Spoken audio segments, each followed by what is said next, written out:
Hey there, friends. Have you heard about the alleged third assassination attempt on Donald Trump's life? Maybe you haven't. This all took place on Saturday. Again, I say alleged because I have a video here that might change your mind and actually have you thinking in a completely different direction as to why this happened like it did. First, guys, I'm going to tell you about some friends of mine. X-Tech Tactical. I love these guys. They make a lot of aftermarket stuff for guns that you're probably not going to get in terms of quality with the OEM stuff that comes stock on these particular firearms.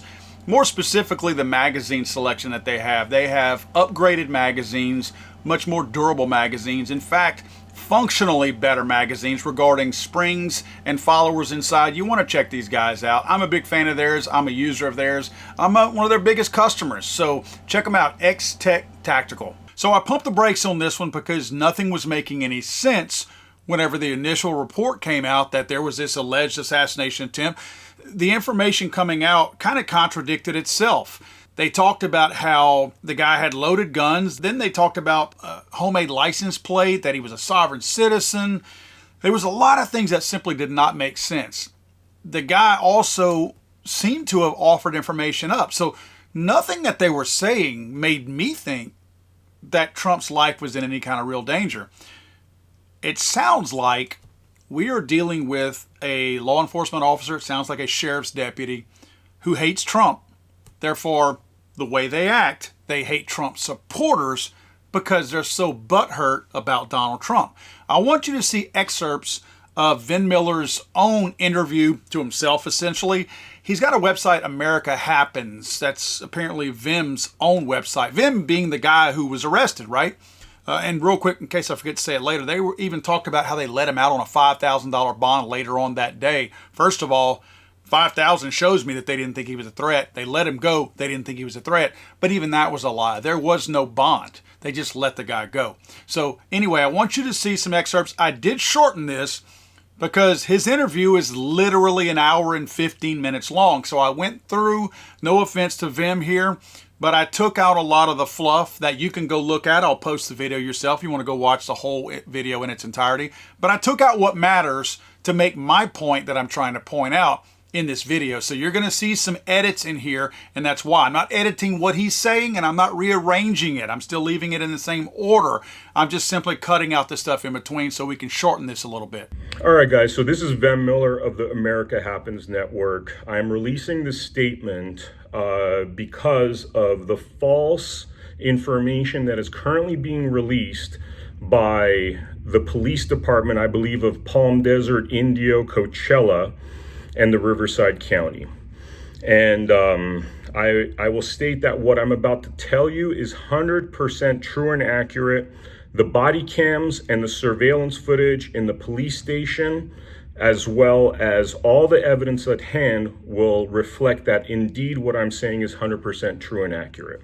So I think the thing to understand, first of all, is that Vem lives in Nevada. This is very, very important as it relates to this story. The event that took place was in Coachella, California. Remember, we don't have to remind you about California's gun laws, right? Nevada's are very, very much different. You can do things in Nevada that you better not try to do in California. This is a perfect example of one of those. This guy, and he goes on to explain a little bit. I'm not going to play the whole clip of him doing this because it's a little long. But he talks about how he got death threats. So he is not a gun guy. He used to be a Democrat, actually.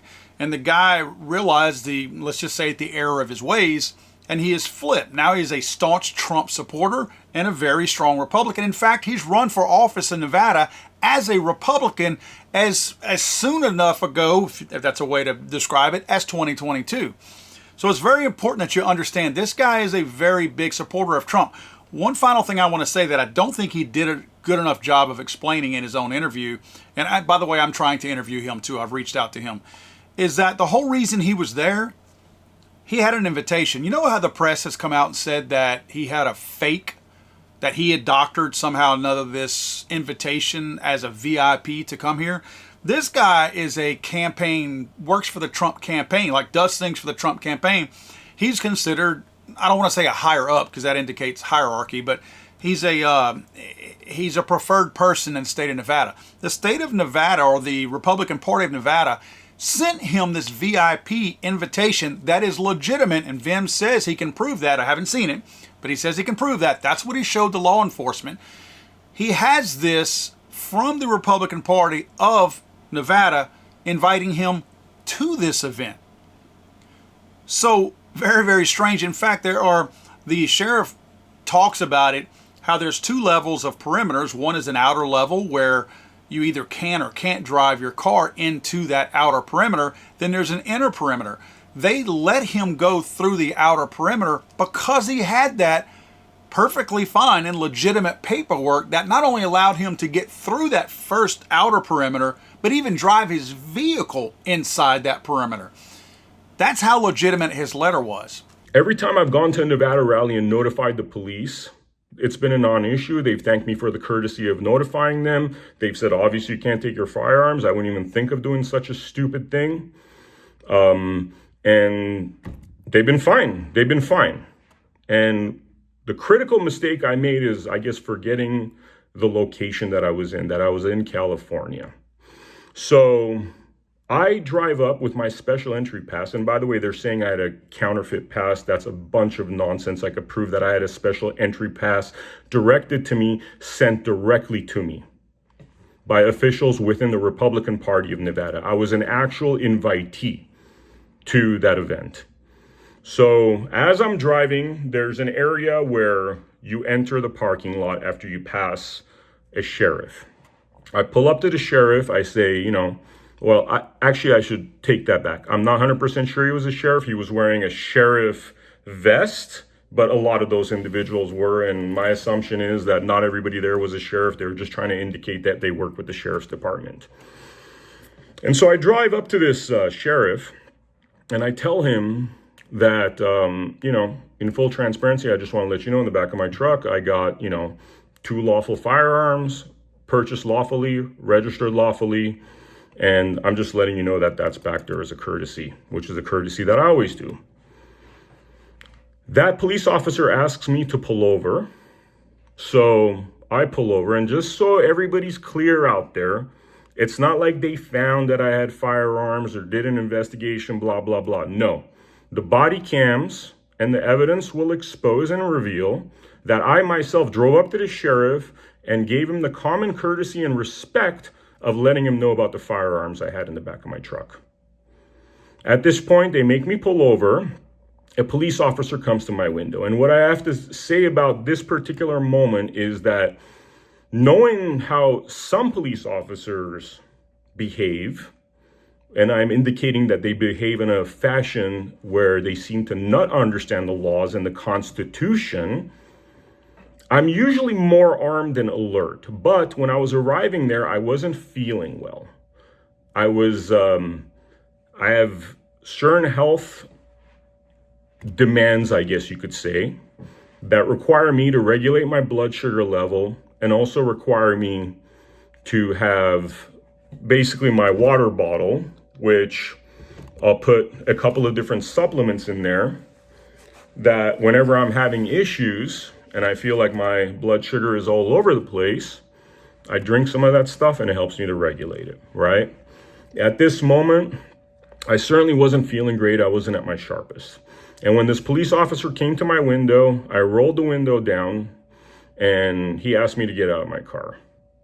I got out of my car. He asked me to turn around, put my hands behind my back, which is what I did. He handcuffed me at that juncture. I said, "Why are you handcuffing me?" He said he's doing it for his own protection, which, we could talk about that topic as well, because I don't know ever in the history of humankind where there's been an individual like me that's rolled up and said, "I have 2 firearms in my trunk," clearly indicating that I'm not there to cause any problems. I'm not there for anything nefarious. But nonetheless, this police officer felt threatened when he's the one with the firearm right then and there. But I complied with him. I complied with him because my impression of most Trump rallies was that the police officers there were respectful of the Constitution and appreciated that I was upfront about the lawful firearms within my car. At this point, they put me in the back of a police car, which is scorching hot. Well, first lesson right there is if somebody's not asking you about firearms, just don't tell them. Because that sounds like that's what triggered this whole, we got to do an investigation. And it sounds like this deputy even lied about that, like they discovered firearms. No, that was the whole purpose of pulling this guy over. This guy had legitimate paperwork saying he belonged there already. So they were letting him through. It wasn't until Vem actually told them that he had firearms in the vehicle when they told him to pull over. So, very valuable lesson right there. If no one is asking, don't tell them. That's none of their business. Essentially, it sounds like this cop involved was a real jerk, and Vem actually verifies that. I'm in the back of the truck, and I'm demanding from this arresting police officer that I get my one phone call, which he refuses. He also refuses to tell me what's going on. He does ask me, well, he does come up to me and say that, and this is again reflected by the body cameras, which we're going to be doing a FOIA request on, or I should say a FOIA demand. There was another avenue to this, which is internal affairs report that I was told it was a way to go and attain those body cam recordings. So what this body cam will expose is that this police officer came up to me and he basically said that, look, we just want to make sure your law firms are properly registered, that they're lawfully purchased. I say, sure. I tell them the exact locations of the firearms. I tell them they're welcome to grab the firearms and I have nothing to hide. And this was done under the guise of they just need to run serials to make sure that this is part of the National Registry and that it is indeed my firearms. Well, next thing these guys do is that they completely ransack everything in my car. And when I say ransack, I had 3 suitcases in there, including clothes, including crucial medication and supplements, including my laptop computer and iPad, camera equipment, tripods, recording equipment, basically all the equipment I would need in order to produce content. They go into such forensic detail with tearing my car apart. There's bomb sniffing dogs there. They're looking at the serial numbers. They're opening up everything in my car. I mean, they're checking the mufflers. They're checking underneath it because obviously they were on this, frankly, idiotic notion that I was there to cause harm. And mind you, the right thing I believe to have been done is when I asked the police officer, hey, I have firearms. And I actually said, like, when I first drove up there, I said, look, if it's an issue, I could do a U-turn and go away because, I understand, because I could tell from his reaction that he wasn't reacting the way our Nevada police would have reacted to that sort of comment. And I said, look, man, I could just turn around and go, man, I don't even need to go to this rally, but they chose to have me apprehended and arrested, right? So they ransacked the crap out of my car, and lo and behold, they find absolutely nothing. I think it was clear that this was an attempt to find incriminating information or evidence upon myself, because carrying a firearm is protected by our Constitution. And say they found other, something nefarious in there, that would clearly be a way to justify what they were doing. But there was no justification. During this time, I hear this arresting officer call me a maggot and one of those dumb Trump people to a female officer. And he didn't know that I had overheard what he said.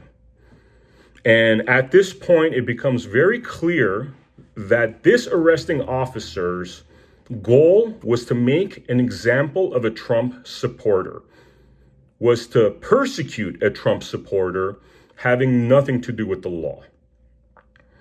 That was very clear by his behavior, by how he spoke with me. And so they tear my car apart and clearly they find nothing. Then this arresting police officer comes back and says that they're going to throw me in jail and that they're going to impound my car. Tow truck comes eventually, takes my car with all my equipment, my clothes, my medication. That is infuriating to me.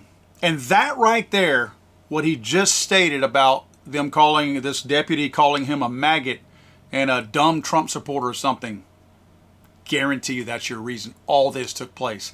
This is a California nutbag that probably had an argument with his boyfriend that morning.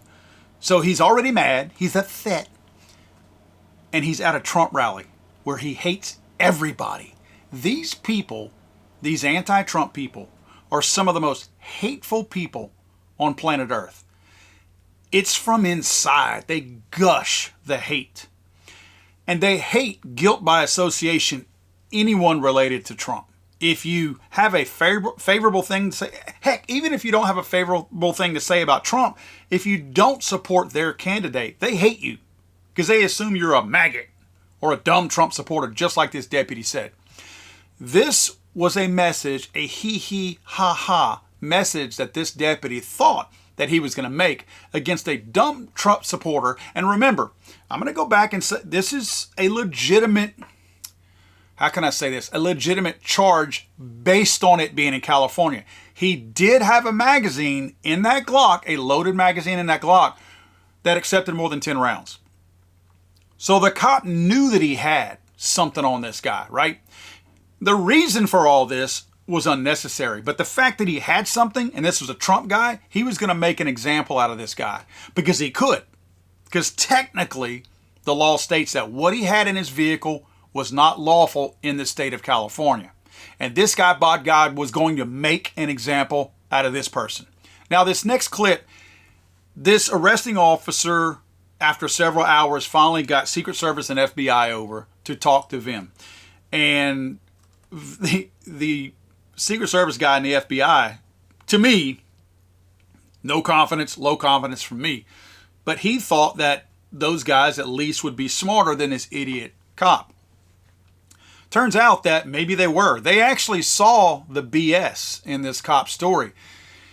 They thought that this story was such a non-story and a non-issue that, guess what? They didn't even interview Vem.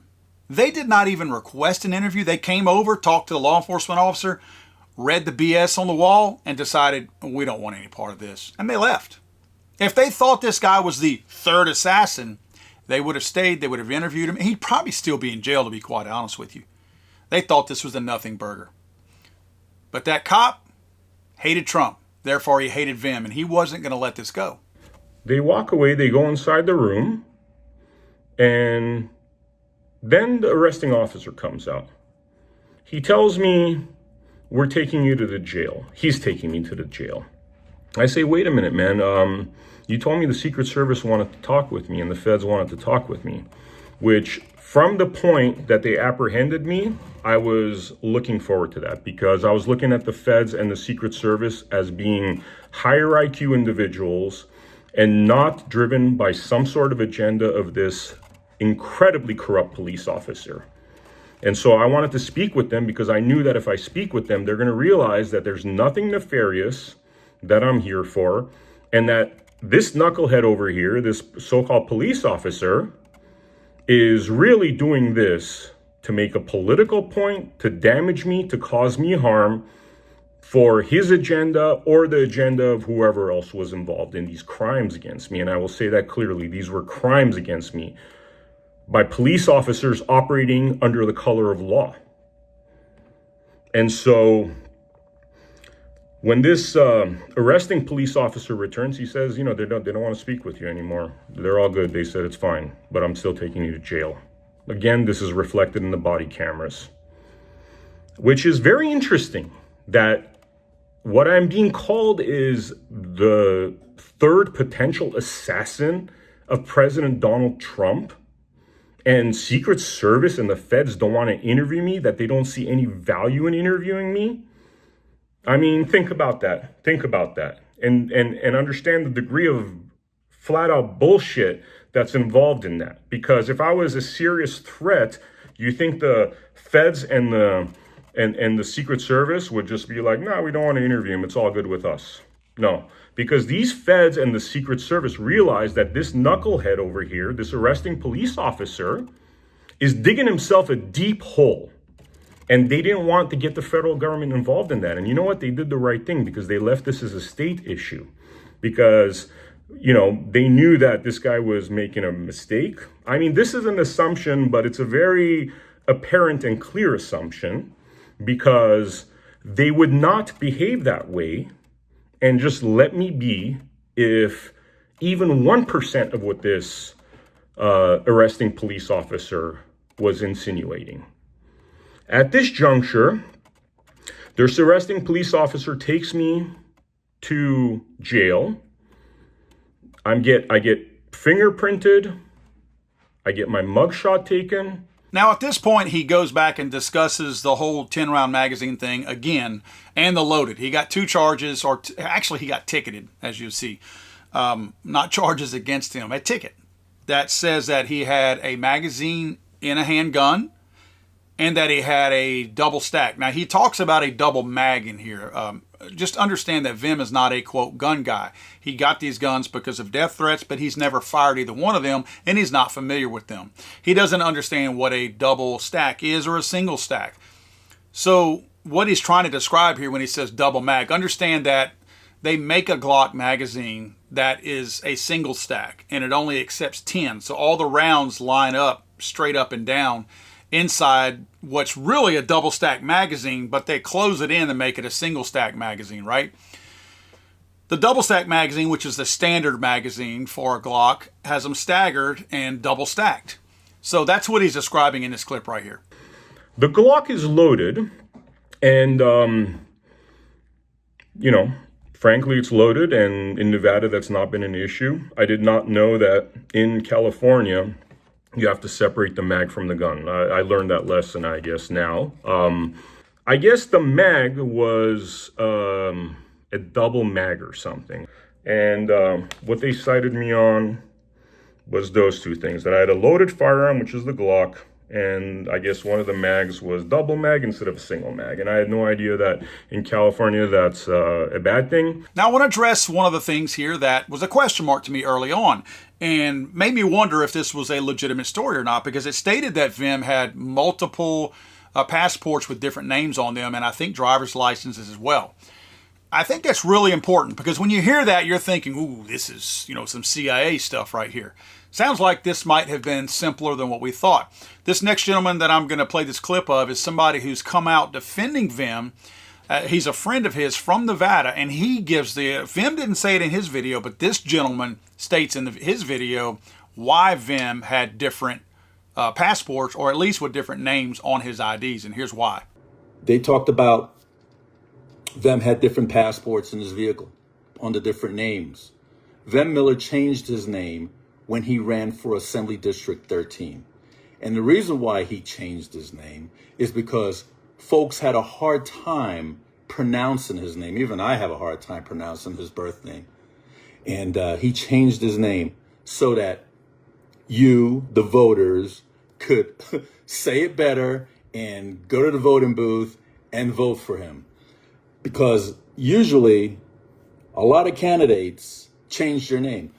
Ask Clark County District Court Judge Annie Alberson. She changed her name when she ran for judge. So it's no different from Vem.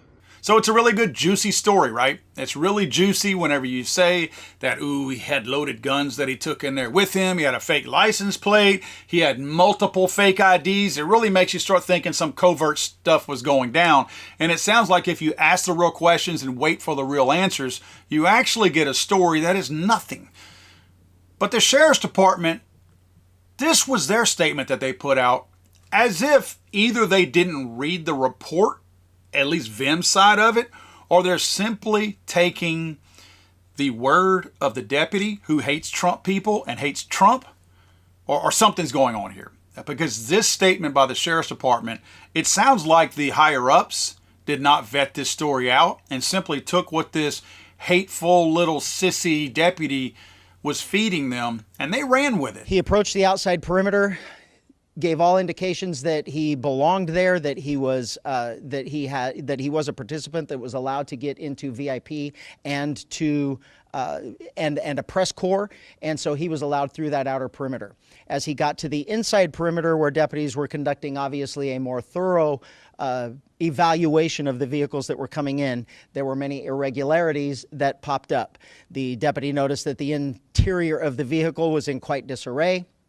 The vehicle had an obviously fake license plate, and that prompted further investigation from our deputy into why the person was there and what he was doing. During that investigation, The deputy eventually found multiple passports with multiple names, multiple driver's license with different names. The vehicle was unregistered, and the license plate was what we in law enforcement would recognize as one that is homemade and indicative of a group of individuals that claim to be sovereign citizens. And assuming the deputy assumes that he was part of that identifying group. So during the investigation, obviously those identification documents were found in addition to a loaded handgun and a shotgun. What we do know is he showed up with multiple passports with different names, an unregistered vehicle with fake license plate, and loaded firearms. So one of the reasons that this really alert officer picked up on that made them start questioning things, he didn't admit that the guy told him there were firearms in the back, which is why he made him pull over. He makes it sound like he was really keen to different things and that he saw that the inside of the vehicle was in disarray. Well, they have proof that it's in disarray because, as you heard Vem talk about, they tore the inside of the car up with their little forensic audit of the inside and the exterior of the vehicle. But they make it sound like that was his key, like it was like that before, and that's why, the officer went, that's a messy vehicle. Wait a minute. Is a messy vehicle against the law? In fact, is a messy vehicle probable cause even? Honest question. If you have a messy vehicle, does that give law enforcement the right to pull you over, ransack your vehicle, and throw you in jail for 13 hours? And then let you go with no bond? Again, guys, in closing, I want you to understand this. If this guy were a real threat, first of all, he would not be out right now. Secondly, he would not have had a $5,000 bail. Absolutely not. This is a perfect example of how they use the law against people that they don't like. First of all, don't go to California, right? Just don't go. I know we always say that, but look, if you don't have to be there, don't go. This is a great example of how you can overlook things that make perfect sense that you should normally be able to do, like have a magazine in your gun and like having more than 10 rounds in it. Perfect example that you get complacent with those things in your state. It doesn't take much more to drive an hour over the border to wind up in jail like this. This guy is going to sue for a lot of money, and he'll win. He will absolutely win. Now, he's going to have a big fight on his hands because it will be in the state of California. It's going to have to leave the court system in California before he gains any traction on it. But I do believe he will retire a millionaire as a result of this. I just want you guys to know I have reached out to Vem Miller. I've reached out to his friend that also posted this video and trying to get him to come on the show because I have a lot of questions. I have questions about the whole sovereign citizen thing. He did address that in his video, but it's still not clear to me what the answer is on that. But I tell you what, it looks like somebody has a mess on their hands in the state of California, and it just simply blows my mind that no one has tried to put out a statement clarifying this, that this guy who got locked up and railroaded is having to work so hard to clear his own name, because people who have the same information that Vem just gave us and that I'm trying to put out there, they have the same information and they're not interested. They would rather get a plaque. And this is what I'm thinking. They're medal hunting right now. They'd rather get a plaque saying that they just thwarted the third attempt on the former president's life. They want a trip from Trump, even though they hate Trump. This gives them national media attention. They already even said, oh, you're not going to come here and do that. So it sounds like this department likes the fact that they're getting some attention, and they're not interested in the truth right now because it is giving them this national acclaim that, unfortunately, some of these law enforcement agencies so desperately desire. I don't understand the point that you're making. God save the Queen, man. I'm sorry, I thought this was America.